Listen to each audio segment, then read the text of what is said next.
Hi everybody, thank you for joining me once again as I continue to examine Josh McDowell's Evidence That Demands a Verdict from my atheist perspective. In this video I'm going to begin the second part of the book, which is titled The Case for Jesus, and I'm going to cover the first two chapters of that part. Chapter 5, Jesus, a Man of History, and then Chapter 6, If Jesus Wasn't God, He Deserves an Oscar. So let's start with Chapter 5, Jesus, a Man of History.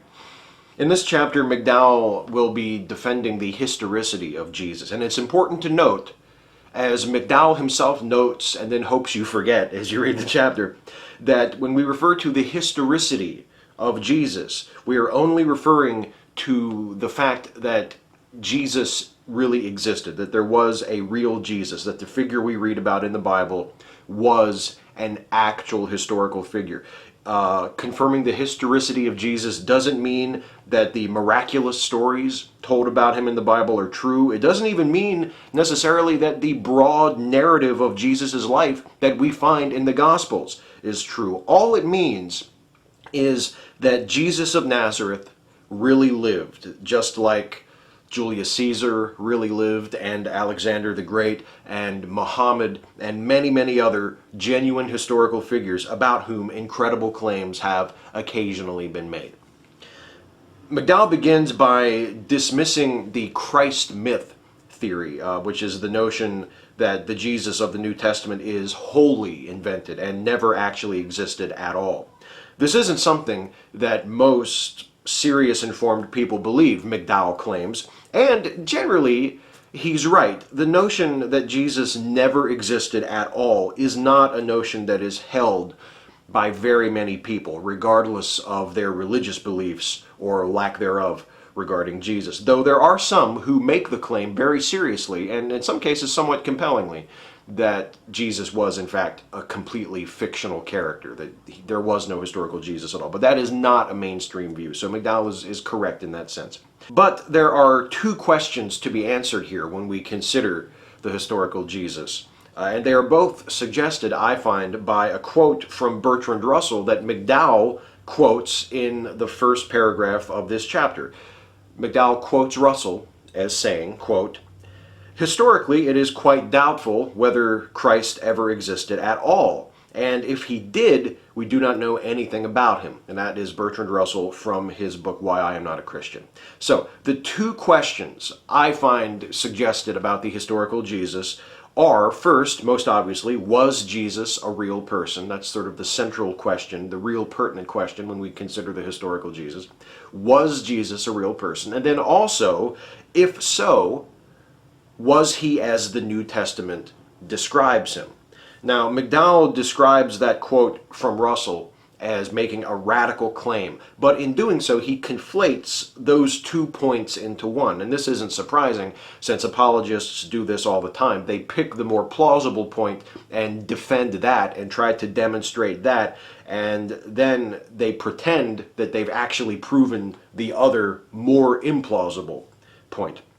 Russell's first observation, that it's doubtful whether Jesus ever existed at all, could be considered radical by many. As I said, it's not a mainstream view.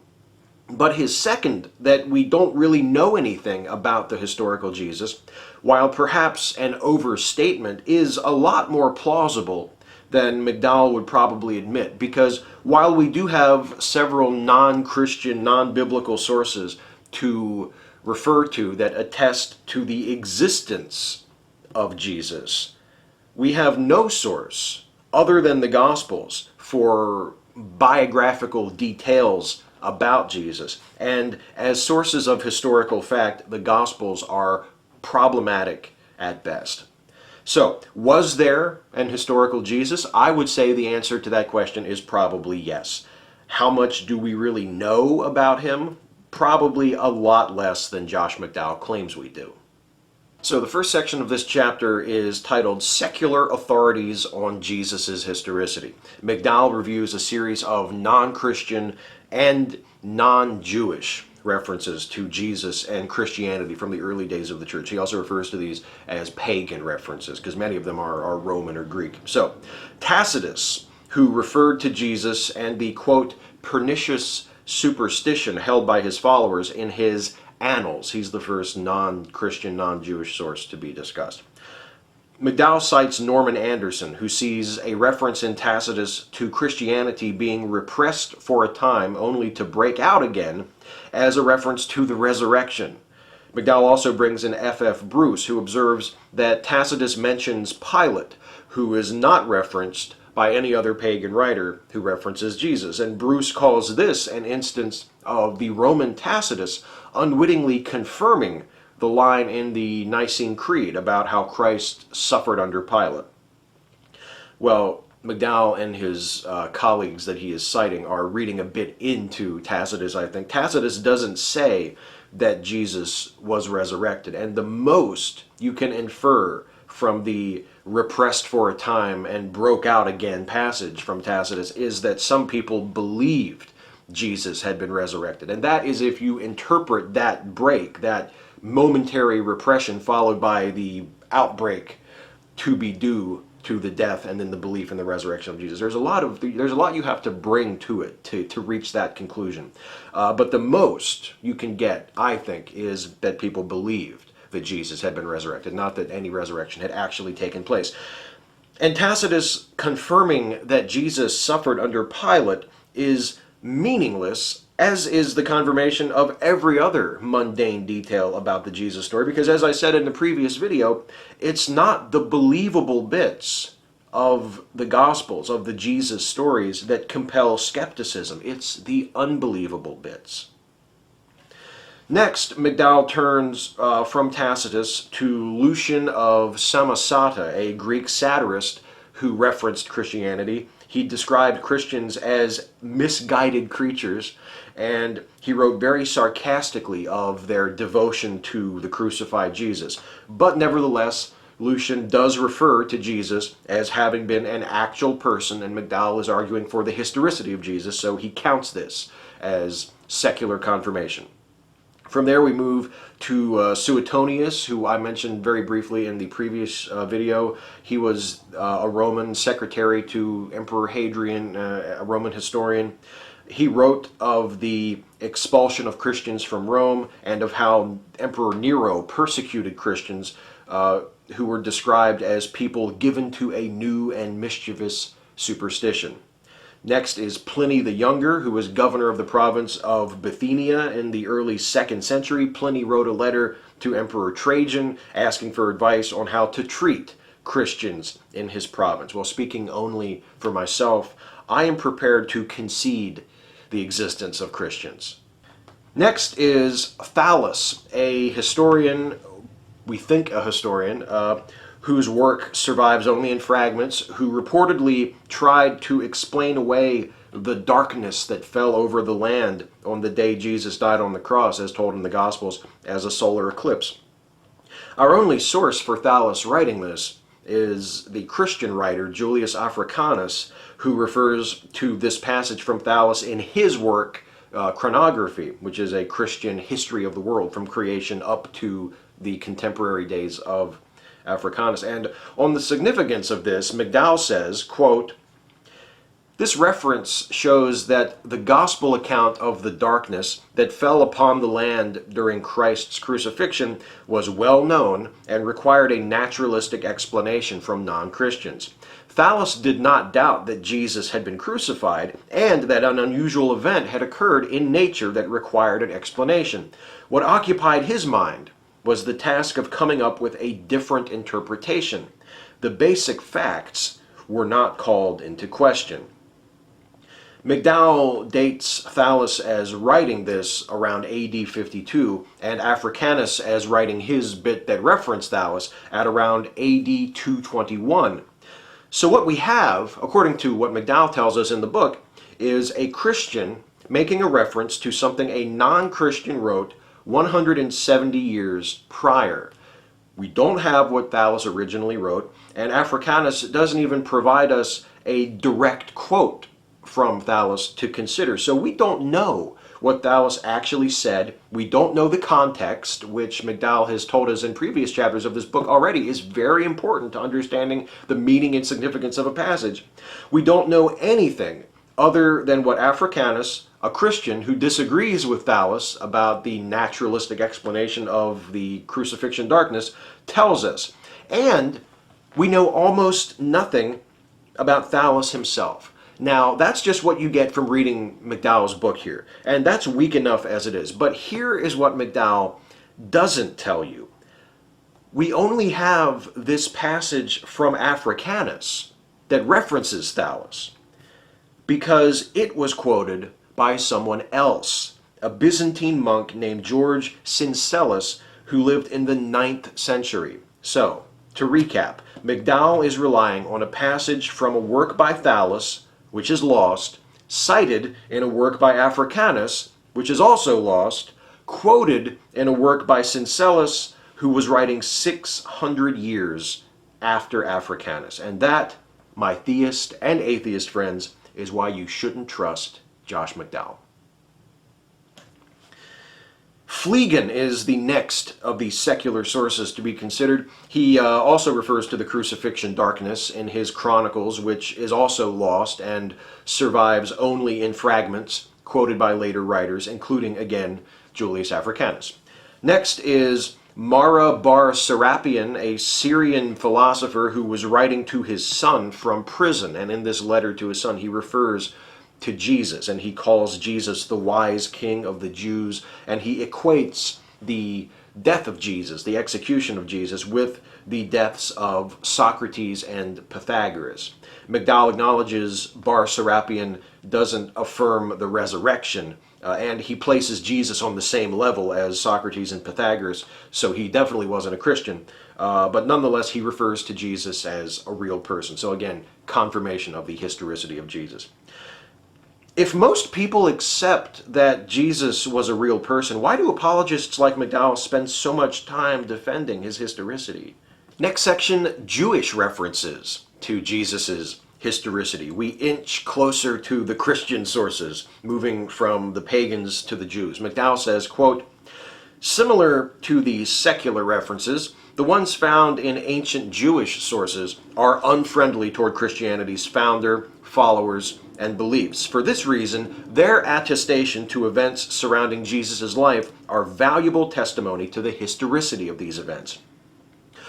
Great. So show me some Jewish sources attesting to the fact that Jesus was actually the Son of God, the Messiah, who was resurrected following his death, and will finally be getting somewhere. Not very far, but, somewhere.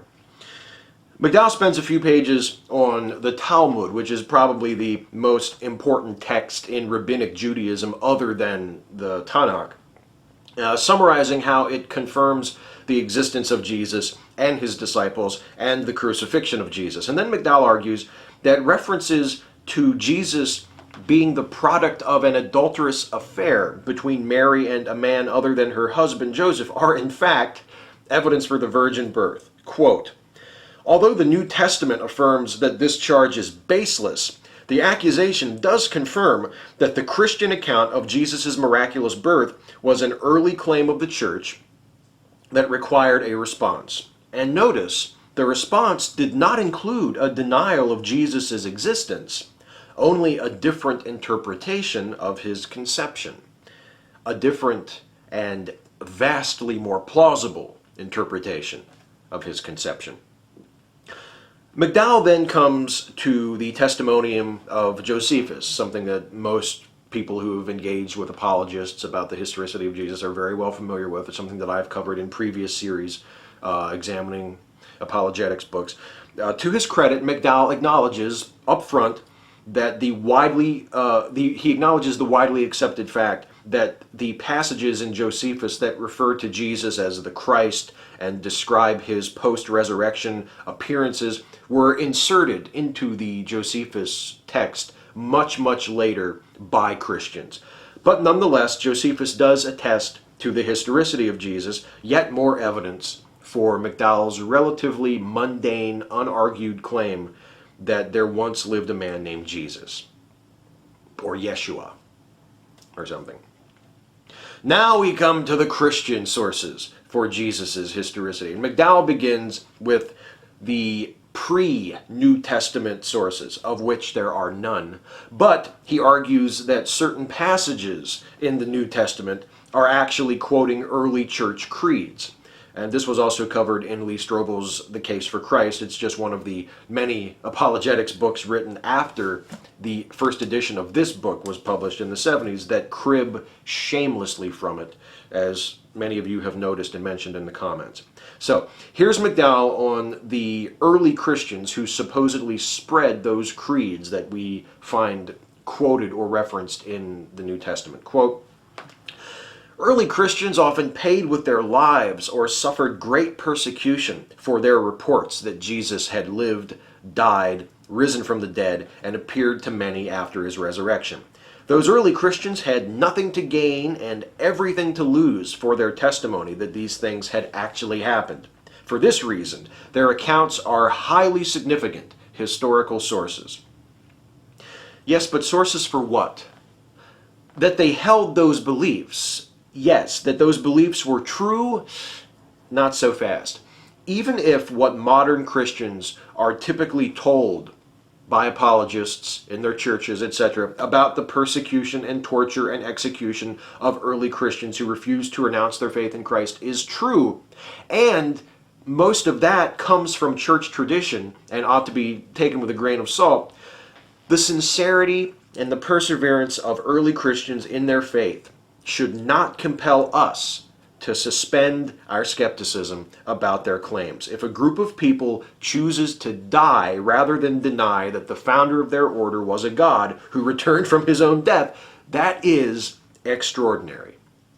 But people returning from their deaths is still impossible. And the fact that some people believed with an unshakable conviction to the point of their own death that it was possible is not evidence that it is possible or that it happened.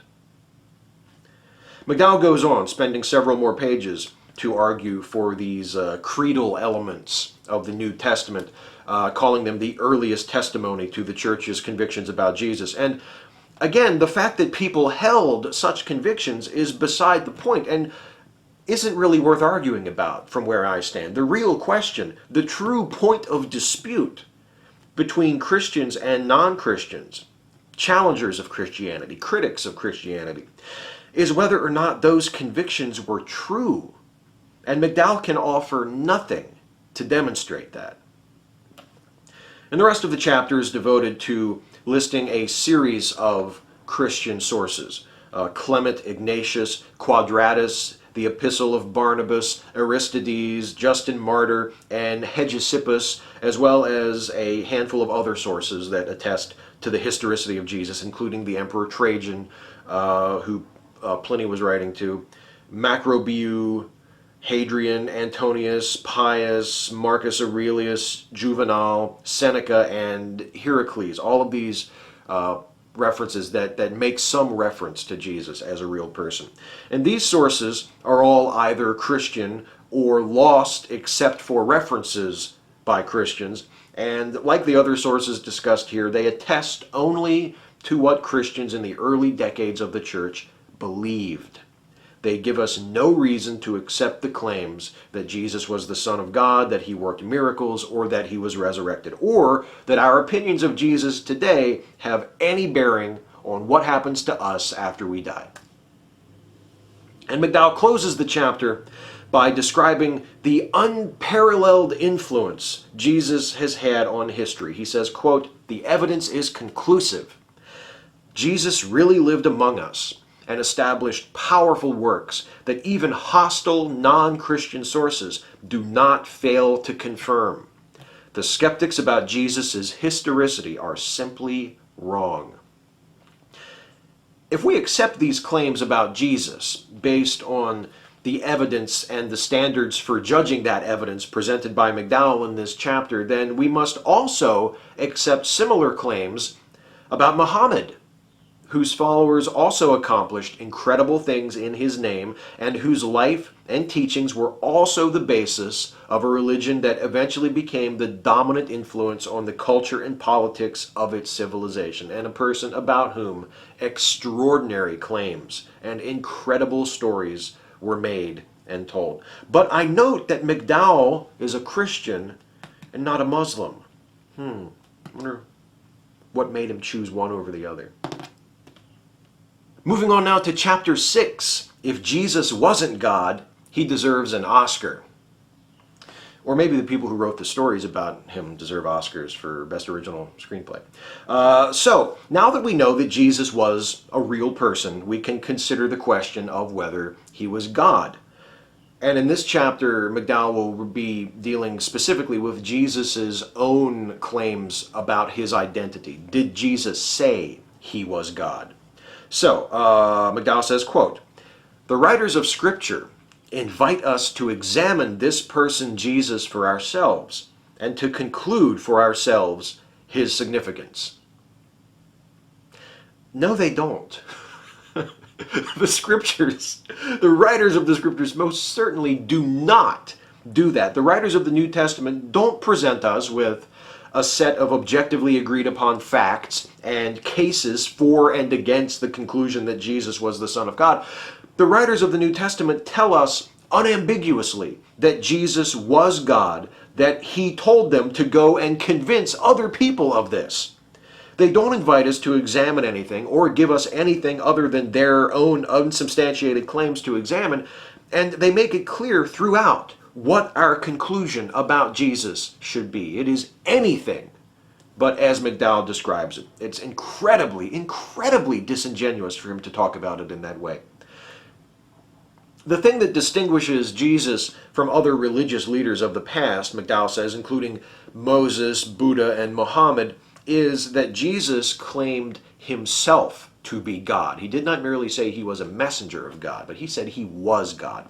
Quote, "One may well say, of course Jesus is presented this way in the Bible because it was written by his associates who desired to make an everlasting memorial to him. However, to disregard the entire Bible is not to disregard all the evidence, as we have seen from historical records that make mention of Jesus, his works, and his teachings." Yes, but there's nothing in the Bible that compels us to accept its supernatural claims as true, so technically, to disregard the Bible is not to disregard any of the evidence, because the Bible isn't evidence of anything.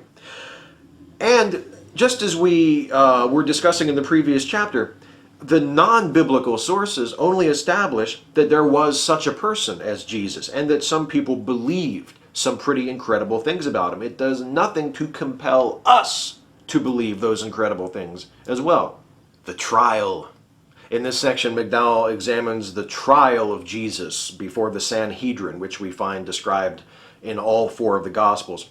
The charge against Jesus was blasphemy, which was verified in the eyes of the Jewish priests by Jesus himself when he answered their questions, confirming that he was the King of the Jews. He was the Son of God. Quote, "It is perfectly clear then that this is the testimony that Jesus wanted to bear of himself. We also see that the Jews must have understood his reply as a claim to his being God. There were two alternatives to be faced then, that his assertions were pure blasphemy, or that he was God. His judges had to see the issue clearly, so clearly in fact that they crucified him and then taunted him, saying he trusted in God, for he said, 'I am the Son of God.' Thus we see that Jesus was crucified for being who he really was, for being the Son of God.